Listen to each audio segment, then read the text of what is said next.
Assalamu alaikum wa rahmatullahi wa barakatuh. Bonjour tout le monde, j'espère que vous vous portez bien. Aujourd'hui nous allons travailler Surat al-Masad, qui est la Surah 111.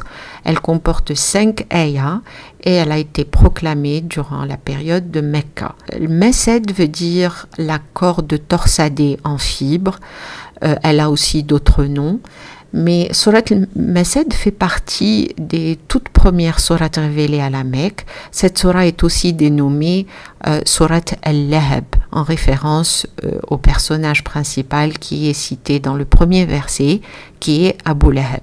Abu Lahab était l'oncle du prophète, sallallahu alayhi wa sallam, mais aussi l'un des pires opposants du prophète et à l'islam.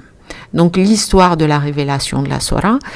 Surat al-Masad, selon les savants religieux, fut révélée en réponse à Abu Lahab et à sa femme qui avaient un comportement des plus exécrables visant le prophète Sidna Muhammad sallallahu alayhi wa sallam.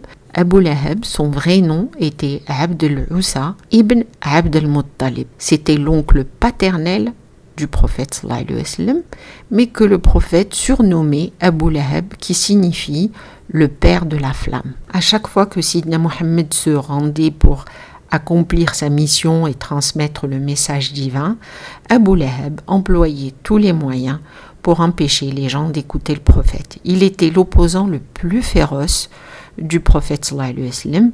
Il faisait trop de mal. Il est surnommé père de la flamme à cause du châtiment qui le consumera le jour du jugement dernier.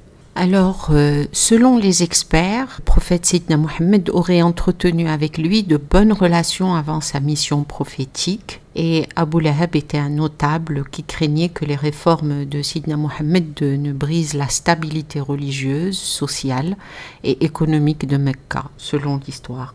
Il aurait soit jeté des excréments, soit des pierres sur le prophète Sidna Muhammad sallallahu alayhi wa sallam. Et quand le messager de Dieu, Sidna Muhammad, paix et bénédiction de Dieu soit sur lui, commence à inviter les gens à croire en Dieu et à se convertir à l'islam, Abu Lahab a dit: si ce que dit mon neveu est vrai, le jour de la résurrection, je donne en rançon ma fortune et ma progéniture pour éviter le châtiment. Et donc c'est pour cela que dans le deuxième verset, on va trouver ni sa fortune, ni ce qu'il a acquis ne lui serviront. Bon, quant à la femme d'Abu Lahab, elle faisait partie des nobles de Quraysh.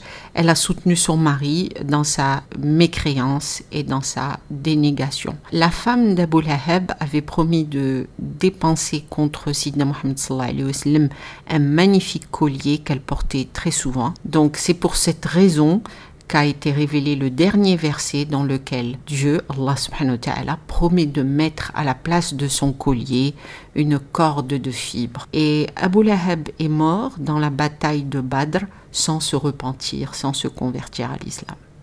Donc maintenant on va aller à la traduction de Surat al-Masad. Bismillahir-Rahmanir-Rahim. Tabbat yada Abi Lahabi wa tab.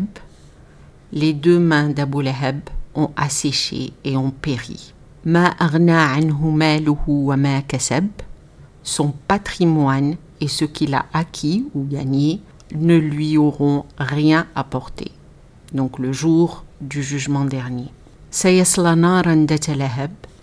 Il sera jeté dans un feu enflammé. Wa mra'atuhu hammalat al-hatab. Et de même pour sa femme, la porteuse de bois. C'est-à-dire que sa femme va contribuer en mettant plus de bois sur le feu. Fi jidiha hablun min masad. À son cou, une corde rugueuse de fibres. Sadaqallahu al-Adim. J'espère que l'explication et la traduction de Surat al-Masad vous ont aidé. N'hésitez pas de me transmettre vos commentaires et de vous abonner en vous souhaitant une bonne journée. Wassalamu alaikum wa rahmatullahi wa barakatuh.